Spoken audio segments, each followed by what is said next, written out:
If your Ring doorbell is failing to show a live feed, we can get it back online in just a few minutes. Statistics show that over 80% of these issues stem from weak signal strength or router interference. Let's start by diagnosing the root cause of your connection drop. Follow these simple steps: power cycle the device, check your signal health, and update your mobile app.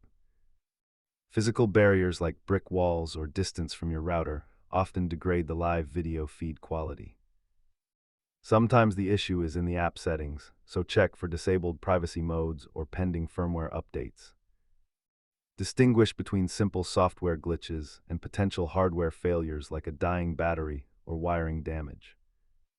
Most users resolve their issue by simply power cycling or resetting their home network connection.